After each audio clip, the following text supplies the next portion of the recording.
ಲೋಕಸಭೆ ಚುನಾವಣೆಗೆ ಮೈತ್ರಿ ಪಾಲಿಟಿಕ್ಸ್ ಜೋರಾಗಿದೆ. ಸಂಸದ ಡಿಕೆ ಸುರೇಶ್ ಸೋಲಿಸೋದಕ್ಕೆ ಮೈತ್ರಿ ನಾಯಕರು ರಣತಂತ್ರವನ್ನ ರೂಪಿಸ್ತಾ ಇದ್ದಾರೆ.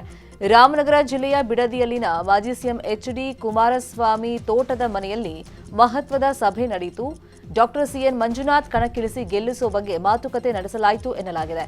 ಡಿಕೆಶಿ ಕ್ಷೇತ್ರ ಕನಕಪುರ ಭಾಗದ ಮುಖಂಡರನ್ನ ಕರೆಸಿ ಮೈತ್ರಿ ನಾಯಕರು ಚರ್ಚೆಯನ್ನು ನಡೆಸಿದ್ದಾರೆ. ನಿಖಿಲ್ ಕುಮಾರಸ್ವಾಮಿ, ಮುನಿರತ್ನ, ಸಿಪಿ ಯೋಗೇಶ್ವರ್ ಸೇರಿ ಹಲವರು ಸಭೆಯಲ್ಲಿ ಪಾಲ್ಗೊಂಡಿದ್ರು. ಅಭ್ಯರ್ಥಿ ಯಾರೇ ಆದರೂ ದೊಡ್ಡ ಅಂತರದಲ್ಲಿ ಗೆಲ್ಲಿಸೋಣ ಅಂತೇಳಿ ಒಗ್ಗಟ್ಟು ಪ್ರದರ್ಶನ ಮಾಡಿದ್ದಾರೆ. ಡಿಕೆ ಸಹೋದರರ ಮುಂದೆ ಮತ್ತೊಮ್ಮೆ ಮುಖಭಂಗ ಅನುಭವಿಸದಂತೆ ಬಿಜೆಪಿ ಸನ್ನದ್ಧವಾಗಿದೆ. ಈ ಬಾರಿ ಶತಾಯಗತಾಯವಾಗಿ ಸಂಸದ ಡಿಕೆ ಸುರೇಶರನ್ನ ಸೋಲಿಸಲಿಕ್ಕೆ ಬಿಜೆಪಿ ಪಣ ತೊಟ್ಟಿದೆ. ಡಾಕ್ಟರ್ ಮಂಜುನಾಥ್ ಹೆಸರು ಕೇಳಿ ಬರ್ತಾ ಇದ್ದು ದೇವೇಗೌಡರು ವಿರೋಧವನ್ನ ವ್ಯಕ್ತಪಡಿಸಿದ್ದಾರಂತೆ. ಹಾಗಾಗಿ ಎಚ್ಡಿಕೆ ಮೂಲಕ ಒತ್ತಡ ತಂತ್ರ ಹಾಕಿಸಲಿಕ್ಕೆ ಬಿಜೆಪಿ ಮುಂದಾಗಿದೆ. ಸರ್ವೆಯಲ್ಲೂ ಕೂಡ ಮಂಜುನಾಥ್ ಹೆಸರಿಗೆ ಆದ್ಯತೆ ಇದೆ. ಬಿಜೆಪಿ ಕೋರ್ ಕಮಿಟಿಯಲ್ಲಿ ಸಿಪಿವೈ ಜೊತೆಗೆ ಮಂಜುನಾಥ್ ಹೆಸರು ಶಿಫಾರಸು ಮಾಡಲಾಗಿದೆಯಂತೆ. ಡಿಕೆ ಸುರೇಶ್ ವಿರುದ್ಧ ಹೊಸ ಮುಖ ಒಕ್ಕಲಿಗ ಮುಖಂಡ ಹೆಸರಾಂತ ಡಾಕ್ಟರ್ ಸಿಎನ್ ಮಂಜುನಾಥ್ ಅವರನ್ನೇ ಕಣಕ್ಕಿಳಿಸಲಿಕ್ಕೆ ಬಿಜೆಪಿ ಪ್ಲಾನ್ ಅನ್ನು ಮಾಡಿದೆ. ಲೋಕಸಭೆ ಚುನಾವಣೆ ಸನ್ನಿಹಿತ ಹಿನ್ನೆಲೆಯಲ್ಲಿ ಇವತ್ತು ಕೋಲಾರಕ್ಕೆ ಜೆಡಿಎಸ್ ಯುವ ಘಟಕದ ರಾಜ್ಯಾಧ್ಯಕ್ಷ ನಿಖಿಲ್ ಕುಮಾರಸ್ವಾಮಿ ಭೇಟಿ ಕೊಡಲಿದ್ದಾರೆ. ಕೋಲಾರ ಹೊರವಲಯದ ಪದ್ಮ ಕಲ್ಯಾಣ ಮಂಟಪದಲ್ಲಿ ಜೆಡಿಎಸ್ ಕಾರ್ಯಕರ್ತರು ಹಾಗೂ ಮುಖಂಡರ ಸಭೆಯನ್ನು ಹಮ್ಮಿಕೊಳ್ಳಲಾಗಿದೆ. ಸಭೆಯಲ್ಲಿ ಜೆಡಿಎಸ್ ಮತ್ತು ಬಿಜೆಪಿ ಮೈತ್ರಿ ಬಗ್ಗೆ ಕೋಲಾರ ವಿಧಾನಸಭಾ ಕ್ಷೇತ್ರದ ಮುಖಂಡರೊಂದಿಗೆ ಚರ್ಚಿಸಿ ಮುಖಂಡರ ಅಭಿಪ್ರಾಯವನ್ನು ಸಂಗ್ರಹಿಸಲಿದ್ದಾರೆ ಮತ್ತು ಪಕ್ಷ ಸಂಘಟನೆ ಬಗ್ಗೆ ಚರ್ಚೆಯನ್ನ ಮಾಡಲಿದ್ದಾರೆ ಅಂತ ಹೇಳಿ ಮುಳಬಾಗಿಲು ಜೆಡಿಎಸ್ನ ಶಾಸಕ ಸಮೃದ್ಧಿ ಮಂಜುನಾಥ್ ಮಾಹಿತಿ ಕೊಟ್ಟಿದ್ದಾರೆ. ಕ್ಷೇತ್ರಕ್ಕೆ ನಮ್ಮ ನಿಖಿಲ್ ಕುಮಾರಸ್ವಾಮಿ ಬರ್ತಾ ಇದ್ದಾರೆ ಅಂತ ನಾನು ಸ್ವಾಗತವನ್ನು ಬಯಸ್ತಿದ್ದೀನಿ. ಏನು ಇವತ್ತು ಲೋಕಸಭಾ ಚುನಾವಣೆ ಹತ್ರ ಬರ್ತಿದ್ದಕ್ಕಂತಕ್ಕೆ ಒಂದು ಸಂಘಟನೆಗೆ ಒತ್ತು ಕೊಟ್ಟು ಸಂಘಟನೆ ಬಲಪಡಿಸಬೇಕು ಅನ್ನೋ ಕಾರಣಕ್ಕೋಸ್ಕರವಾಗಿ ಇರ್ತಾ ಸಂಘಟನೆಗೆ ಒತ್ತುಗೋಸ್ಕರ ಬರ್ತಿದ್ದಾರೆ. ಬಹುಶಃ ನಮ್ಮ NDA ಕೂಟ NDA ಏನು ಕ್ಯಾಂಡಿಡೇಟು BJP ಕ್ಯಾಂಡಿಡೇಟ್ ಅಲ್ಲ, JDS ಕ್ಯಾಂಡಿಡೇಟ್ ಅಲ್ಲ, ನಾವು NDA ಕ್ಯಾಂಡಿಡೇಟು.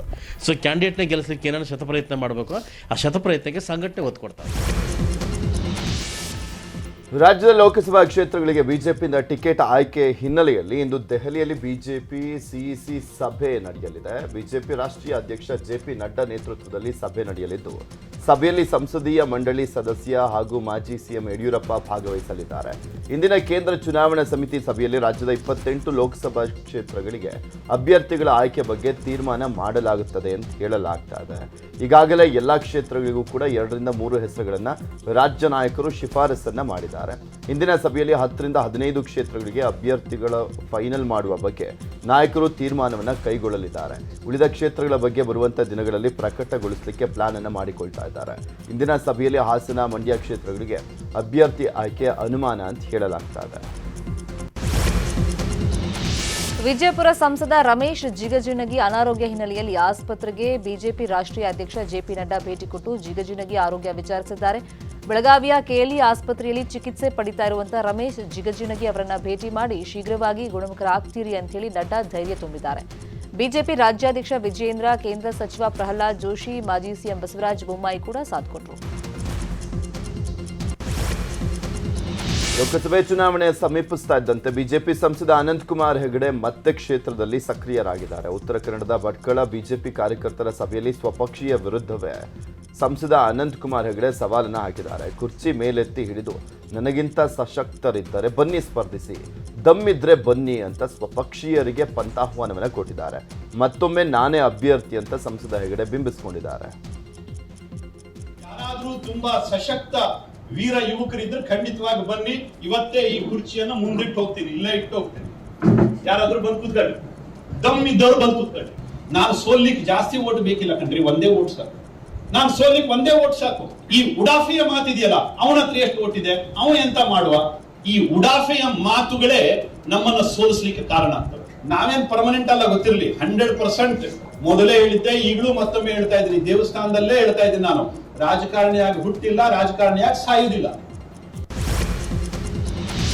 ಬೆಂಗಳೂರಲ್ಲಿ ಸಿಎಂ ಸಿದ್ದರಾಮಯ್ಯ ನೇತೃತ್ವದಲ್ಲಿ ಬರ ನಿರ್ವಹಣೆ ಸಭೆ ನಡೆಯಿತು. ಸಭೆ ಬಳಿಕ ಸಿಎಂ ಸಿದ್ದರಾಮಯ್ಯ ಮಾತನಾಡಿ 7,400 ಹಳ್ಳಿಗಳಲ್ಲಿ ನೀರಿನ ಸಮಸ್ಯೆ ಆಗಿದೆ. 1,115 ವಾರ್ಡ್ಗಳಿಗೆ ನೀರಿನ ಸಮಸ್ಯೆ ಇದೆ. ನೀರು ಪೂರೈಕೆಗೆ ಕ್ರಮವನ್ನು ಕೈಗೊಂಡಿದ್ದೀವಿ. ಜನರು ಗುಳೆ ಹೋಗುವಂತದ್ದು ಕಾಣ್ತಾ ಇಲ್ಲ. ದನ ಕರುಗಳ ಮೇವಿಗೆ ತಕ್ಷಣಕ್ಕೆ ತೊಂದರೆ ಇಲ್ಲ. ಖಾಸಗಿ ಬೋರ್ವೆಲ್ಗಳ ಜೊತೆ ಒಪ್ಪಂದ ಆಗಿದೆ. ಹೊಸ ಬೋರ್ವೆಲ್ ಮತ್ತು ಟ್ಯಾಂಕರ್ ಮೂಲಕ ನೀರು ಒದಗಿಸಲು ಕ್ರಮ ವಹಿಸ್ತೀವಿ ಅಂತೇಳಿ ಮಾಹಿತಿ ಕೊಟ್ಟರು. ತಾಲೂಕುಗಳ 412 ಪಂಚಾಯಿತಿಗಳಲ್ಲಿ ಕುಡಿಯ ನೀರಿನ ಸಮಸ್ಯೆ ಇದೆ. ಈಗ 175 ಗ್ರಾಮಗಳಲ್ಲಿ 204 ಟ್ಯಾಂಕರ್ಗಳ ಮೂಲಕ ನೀರು ಕೊಡ್ತಾ ಇದ್ದೀವಿ.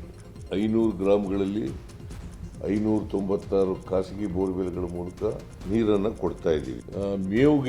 ಮೇವು ಇಲ್ಲಿವರೆಗೆ ತೊಂದರೆ ಇಲ್ಲ. ನಮಗೆ ಜನ ಗುಳೆ ಹೋಗತಕ್ಕಂಥದ್ದಾಗಲಿ ಬರಗಾಲದ ತೀವ್ರತೆ ಆಗಲಿ ಹೆಚ್ಚಾಗಿ ಕಾಣಿಸ್ತಾ ಇಲ್ಲ. ಬೆಳಗಾವಿ ಅಥಣಿ ಕ್ಷೇತ್ರಕ್ಕೆ ಇಂದು ಮುಖ್ಯಮಂತ್ರಿ ಹಾಗೂ ಉಪಮುಖ್ಯಮಂತ್ರಿ ಆಗಮಿಸ್ತಾ ಇದ್ದಾರೆ. ಅಥಣಿಯಲ್ಲಿ ಅಮ್ಮಾಜೇಶ್ವರಿ ಏತ ನೀರಾವರಿ ಯೋಜನೆಗೆ ಇಂದು ಸಿಎಂ ಸಿದ್ದರಾಮಯ್ಯ ಚಾಲನೆಯನ್ನು ನೀಡಲಿದ್ದಾರೆ. ಕೃಷ್ಣಾ ನದಿಯಿಂದ ಅಥಣಿ ಪೂರ್ವ ಭಾಗದ ಹಳ್ಳಿಗಳಿಗೆ ನೀರು ನೀಡುವ ಯೋಜನೆ ಇದಾಗಿದೆ. ಒಟ್ಟು 1486 ಕೋಟಿ ವೆಚ್ಚದ ಬೃಹತ್ ಕಾಮಗಾರಿ ಇದಾಗಿದ್ದು 70,000 ಎಕರೆ ಪ್ರದೇಶಕ್ಕೆ ನೀರನ್ನು ಒದಗಿಸಲಿದೆ. ಈ ಮಧ್ಯೆ ಅಮ್ಮಾಜೇಶ್ವರಿ ಏತ ನೀರಾವರಿ ಯೋಜನೆ ಬಿಜೆಪಿ ಸರ್ಕಾರದ ಅವಧಿಯದ್ದು. ಇದನ್ನು ಶಾಸಕ ಲಕ್ಷ್ಮಣ ಸವದಿ ಹೈಜಾಕ್ ಮಾಡಲಿಕ್ಕೆ ಹೊರಟಿದ್ದಾರೆ ಅಂತ ಮಾಜಿ ಶಾಸಕ ಮಹೇಶ್ ಕುಮಟಳ್ಳಿ ಹರಿಹಾಯ್ದಿದ್ದಾರೆ. ಮಾಡಿದ್ದೀನಿ, ಇಂಥ ಮಂತ್ರಿ ಅಲ್ಲಿ ಇದ್ದಾಗ ಇದು ಬಂದಿತ್ತು ಅನ್ನುವಂಥದ್ದು ಏನಾದ್ರು ನಿಮ್ಮಲ್ಲಿ ದಾಖಲೆ ಇದೆಯೇ? ವಿಷಯವಂಥದ್ದು ಕಾಮಗಾರಿ, ಇದನ್ನು ನೀವೇನು ಹೈಜಾಕ್ ಮಾಡಕ್ಕೆ ಹೊಂಟಿದ್ರಲ್ಲ, ಇದು ಶುದ್ಧ ತಪ್ಪು. ಇದು ನಾವು ಮಾಡಿದಂಥ ಕಾರ್ಯ. ಇದು ಭಾರತೀಯ ಜನತಾ ಪಕ್ಷದಿಂದ ಕೊಡುಗೆ. ಆ ಭಾಗಕ್ಕೆ ಜನರಿಗೆ ನೀವು ದಿಶಾಭೂಲ ಮಾಡಬೇಡ್ರಿ. ಅವರು 29ಕ್ಕೆ ಅದು ಕೋಡ್ ಆಫ್ ಕಂಡಕ್ಟ್ ಬಂದಾಗ ಅವತ್ತೇ ಫೈನಾನ್ಷಿಯಲ್ ಬಿಡ್ ಓಪನ್ ಆಗೋದು ಕೊನೆ ದಿನಾಂಕ. ನಾವು ಸ್ಪಷ್ಟವಾಗಿ ಹೇಳಬೇಕಾಗದೆ, ಈ ಯೋಜನೆ 5-6 ತಿಂಗಳು ಮೊದಲಾಗುವಂಥದ್ದು. ನಮ್ಮ ಭಾವನೆ ಆ ಭಾಗದೊಳಗೆ ರೈತರಿಗೆ ನೀರಾವರಿ ಮಾಡಬೇಕನ್ನುವಂಥ ಭಾವನೆ ಇದೆಯೋ, ಅವ್ರಂಗೆ ಕೇವಲ ಸುಳ್ಳು ಹೇಳೋದು, ದಿಶಾಭೂಲ ಮಾಡೋದು, ಹೆಂಗವೇ ಮಾಡಿ ಅಧಿಕಾರ ಬರೋದು ಭಾವನೆ ನಮ್ಮಲ್ಲಿಲ್ಲ. ಹಂಗಿತ್ತು. ಬೆಂಗಳೂರಿನ ರಾಮೇಶ್ವರಂ ಕೆಫೆಯಲ್ಲಿ ಬಾಂಬ್ ಬ್ಲಾಸ್ಟ್ ಮಾಡಿದ ಬಾಂಬರ್ ಸುಳಿವು 5 ದಿನ ಕಳೆದರೂ ಇನ್ನೂ ಸಿಕ್ಕಿಲ್ಲ. ಆರೋಪಿ ಪತ್ತೆಗೆ ಸಿಸಿಬಿ ಪೊಲೀಸರು ಹಲವು ಆಯಾಮಗಳಲ್ಲಿ ತನಿಖೆಯನ್ನು ನಡೆಸ್ತಾ ಇದ್ದಾರೆ. ಶಂಕಿತ ಬಾಂಬರ್ ಬಂದು ಹೋದ ಮಾರ್ಗಗಳಲ್ಲಿ ಮ್ಯಾಪಿಂಗ್ ಮಾಡಲಾಗ್ತಾ ಇದೆ. ಯಾವುದಾದ್ರೂ ಒಂದು ಮಾರ್ಗದಲ್ಲಿ ಸುಳಿವು ಸಿಕ್ಕಿದ್ರೂ ಆರೋಪಿ ಪತ್ತೆಗೆ ಅನುಕೂಲವಾಗಲಿದೆ. ಅಲ್ಲದೆ ತನ್ನ ಮುಖದ ಐಡೆಂಟಿಟಿ ಕಾಣದಂತೆ ಬಾಂಬರ್ ಎಚ್ಚರಿಕೆ ವಹಿಸಿ ರಾಮೇಶ್ವರಂ ಕೆಫೆಗೆ ಬಂದು ಬಾಂಬ್ ಇಟ್ಟು ಹೋಗಿದ್ದಾನೆ. ಪರಿಶೀಲನೆ ನಡೆಸಿದ ಎಲ್ಲಾ ಸಿಸಿಟಿವಿಗಳಲ್ಲೂ ಅಲ್ಪ ಸ್ವಲ್ಪ ಮುಖ ಮಾತ್ರ ಕಾಣಿಸ್ತಾ ಇದ್ದು ಆರೋಪಿ ಪತ್ತೆ ಪೊಲೀಸರಿಗೆ ದೊಡ್ಡ ಸವಾಲಾಗ್ಬಿಟ್ಟಿದೆ.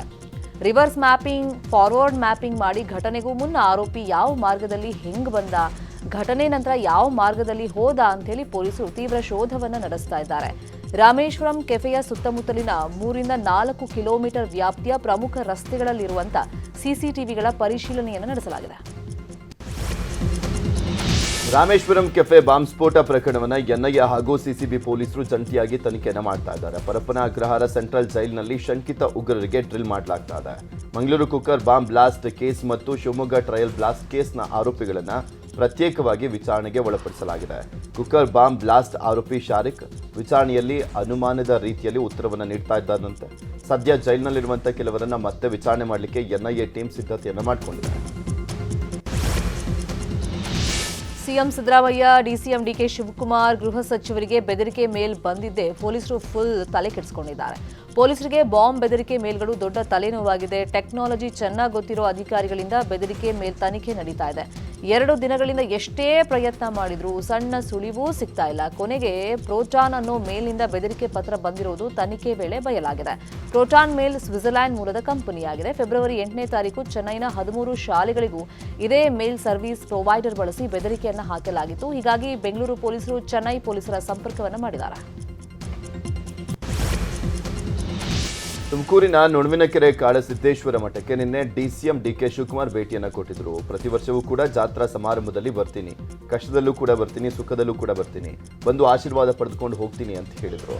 ಇನ್ನು ರಾಜ್ಯ ಸರ್ಕಾರಕ್ಕೆ ಬೆದರಿಕೆ ಮೇಲ್ ವಿಚಾರಕ್ಕೆ ಪ್ರತಿಕ್ರಿಯಿಸಿ, ಮೇಲ್ನಲ್ಲಿ ಬೆದರಿಕೆ ಬಂದಿದೆ, ಈ ಬಗ್ಗೆ ಪೊಲೀಸರು ತನಿಖೆಯನ್ನು ಮಾಡ್ತಾರೆ, ನನ್ನ ಭದ್ರತೆ ಇರಲಿ, ಬೆಂಗಳೂರು ನಗರ ಮತ್ತು ರಾಜ್ಯವನ್ನು ಸುಭೀಕ್ಷವಾಗಿ ಇಡಬೇಕು ಅಂತ ಹೇಳಿದ್ದಾರೆ.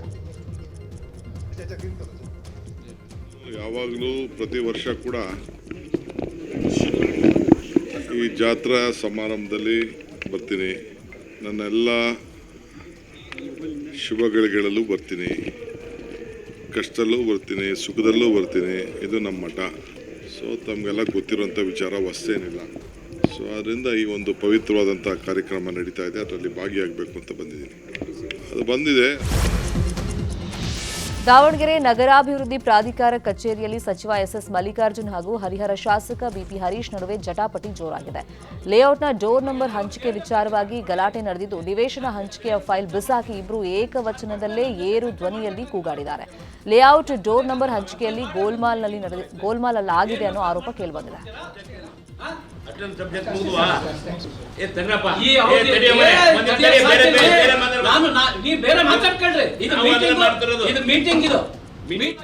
ಏನು ವಾಗವಾದ ಅಲ್ಲ, ಅದೇನೋ ಇದು ಯಾವುದು ಲೇಔಟ್ಗಳು ಏನೇನು ಅಪ್ರೂವಲ್ ಹಾಕವಲ್ಲ ಪ್ರತಿಯೊಂದು ಇವ್ರಿಗೆ ತೋರಿಸ್ಬೇಕಂತ. ನಾನಾದ್ರೂ ಶಾಸಕ ನಂಗೆ ಊರಾಗ ಯಾವ ಲೇಔಟ್ ಆದ್ರೆ ನಾನು ನೋಡ್ಬೇಕೇನ?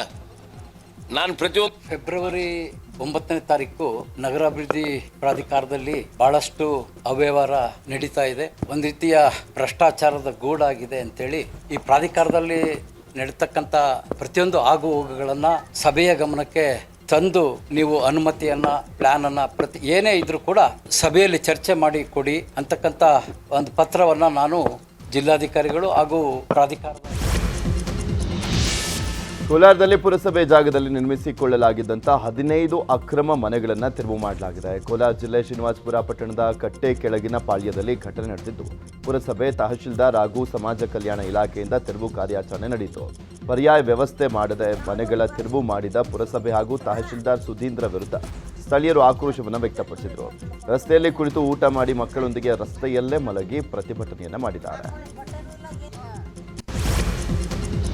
ಗದಗ ಡಿಎಚ್ಒ ಹಾಗೂ ಎಫ್ಟಿಎ ಅಧಿಕಾರಿಗಳು ಒಬ್ಬರಿಗೊಬ್ಬರ ಮೇಲೆ ಭ್ರಷ್ಟಾಚಾರದ ಬಗ್ಗೆ ಆರೋಪಿಸಿ ದೂರನ್ನು ಕೊಟ್ಟಿದ್ದಾರೆ. ಡಿಎಚ್ಒ ಡಾಕ್ಟರ್ ಎಸ್ಎಸ್ ನಿಲಗುಂದ ಹಾಗೂ ಹಿಂದಿನ ಡಿಎಚ್ಒ ಜಗದೀಶ್ ನುಚ್ಚಿನ್ ವಿರುದ್ಧ ಎಫ್ಟಿಎ ಹೇಮನಗೌಡ ಭ್ರಷ್ಟಾಚಾರ ಹಾಗೂ ಮಾನಸಿಕ ಕಿರುಕುಳ ಆರೋಪ ಮಾಡಿ ರಾಜ್ಯಪಾಲರಿಗೆ ಸರ್ಕಾರದ ಇಲಾಖೆ ಕಾರ್ಯದರ್ಶಿಗೆ ಪತ್ರವನ್ನು ಬರೆದಿದ್ದಾರೆ. ಎನ್ಎಚ್ಎಂ, ಎಆರ್ಎಸ್, ಎಬಿಆರ್ಕೆ ಹಾಗೂ ಚುನಾವಣೆ ಔಷಧಿ ಕಿಟ್ ಖರೀದಿಯಲ್ಲಿ ಭ್ರಷ್ಟಾಚಾರವಾಗಿದೆ. ಸಮಗ್ರವಾಗಿ ತನಿಖೆ ನಡೆಸಿ ಡಿಎಚ್ಒಗಳ ವಿರುದ್ಧ ಕಾನೂನು ಕ್ರಮಕ್ಕೆ ಎಫ್ಟಿಎ ಹೇಮನಗೌಡ ಒತ್ತಾಯ ಮಾಡಿದ್ದಾರೆ. ಇತ್ತ ಎಫ್ಡಿಎ ಹೇಮನಗೌಡನ ವಿರುದ್ಧವೂ ಸಚಿವರಿಗೆ, ಜಿಲ್ಲಾಧಿಕಾರಿಗೆ ಡಿಎಚ್ಒ, ಜಿಲ್ಲಾ ವೈದ್ಯಕೀಯ ಸಂಘ ಪ್ರತಿ ದೂರು ಕೊಟ್ಟಿದ್ದು, ಹೇಮನಗೌಡ ಪಾಟೀಲ್ ಬ್ಲಾಕ್ ಮೇಲರ್ ಹೇಮನಗೌಡರನ್ನ ಬೇರೆ ಜಿಲ್ಲೆಗೆ ವರ್ಗಾವಣೆ ಮಾಡೋದಕ್ಕೆ ಪ್ರತಿ ದೂರನ್ನು ನೀಡಲಾಗಿದೆ. ಇಂಗ್ಲಿಷ್ ನಾಮ ಫಲಕ ತೆರವು ವಿಚಾರದಲ್ಲಿ ಜಟಾಪಟಿ ಶುರುವಾಗಿದೆ. ತುಮಕೂರು ನಗರ ಪೊಲೀಸ್ ಠಾಣೆ ಮುಂಭಾಗದಲ್ಲಿ ಹೈಡ್ರಾಮಾ ನಡೆದಿದ್ದು, ಪೊಲೀಸ್ ಠಾಣೆ ಮುಂಭಾಗ ಪ್ರತ್ಯೇಕವಾಗಿ ಪರ ವಿರೋಧ ಪ್ರತಿಭಟನೆಯನ್ನ ಮಾಡಲಾಗಿದೆ. ಕರವೇ ಹಾಗೂ ವಿವಿಧ ಪ್ರಗತಿಪರ ಸಂಘಟನೆಗಳು ಪ್ರತಿಭಟನೆ ಮಾಡಿರುವುದು. ಇದೇ ವೇಳೆ ತುಮಕೂರು ನಗರ ಠಾಣೆಗೆ ಆಗಮಿಸಿದ ಕರವೇ ರಾಜ್ಯಾಧ್ಯಕ್ಷ ನಾರಾಯಣಗೌಡ ಆಕ್ರೋಶವನ್ನು ವ್ಯಕ್ತಪಡಿಸಿದ್ದಾರೆ.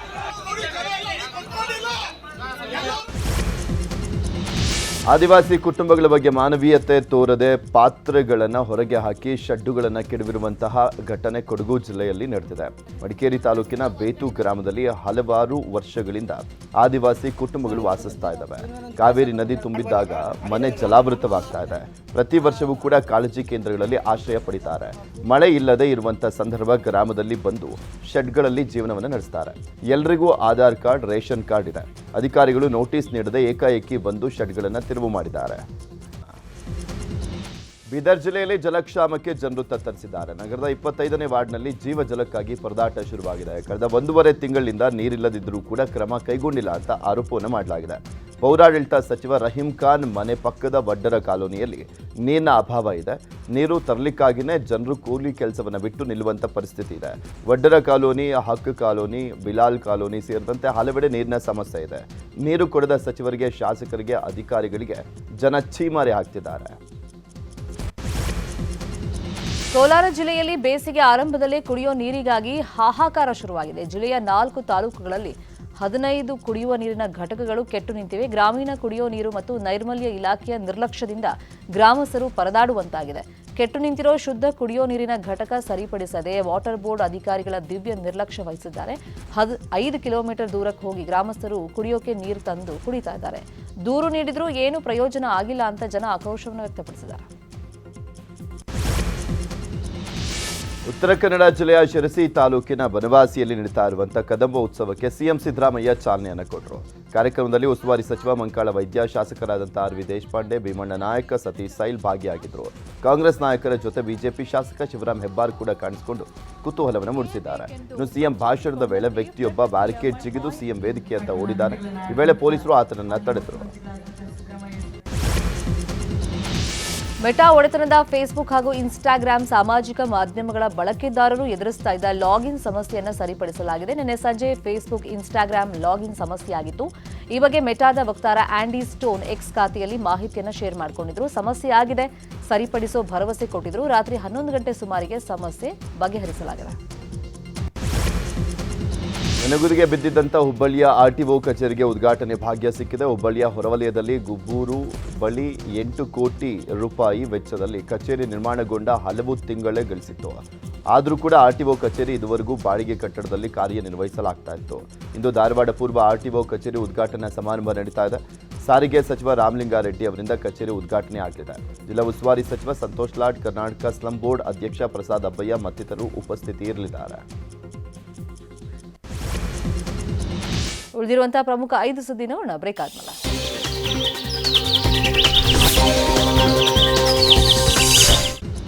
ವಿಜಯಪುರ ಹೊಸ ಪಾಲಿಕೆ ಕಚೇರಿಯಲ್ಲಿ ಗಣೇಶನ ಮೂರ್ತಿ ಸ್ಥಾಪಿಸಲಿಕ್ಕೆ ಮೀನಾಮೇಷ ಎಣಿಸಲಾಗ್ತಾ ಇದೆ. ಹಳೆಯ ಪಾಲಿಕೆ ಕಚೇರಿಯಲ್ಲಿ ಗಣೇಶನ ಮೂರ್ತಿ ಇತ್ತು. ಹೊಸ ಪಾಲಿಕೆಯಲ್ಲಿ ಗಣೇಶ ಮೂರ್ತಿ ಕೂರಿಸಲಿಕ್ಕೆ ತೀರ್ಮಾನವನ್ನು ಮಾಡಲಾಗಿತ್ತು. ಆದರೆ ಕಳೆದ 6 ತಿಂಗಳಿಂದಲೂ ಕೂಡ ಗಣೇಶ ಮೂರ್ತಿ ಸ್ಥಾಪನೆಗೆ ಪಾಲಿಕೆ ಆಯುಕ್ತ ಬದ್ರುದ್ದೀನ್ ಮೀನಾಮೇಷ ಎಣಿಸ್ತಾ ಇದ್ದಾರೆ ಅಂತ ಪಾಲಿಕೆ ಸದಸ್ಯರು ಆರೋಪವನ್ನು ಮಾಡಿದ್ದಾರೆ.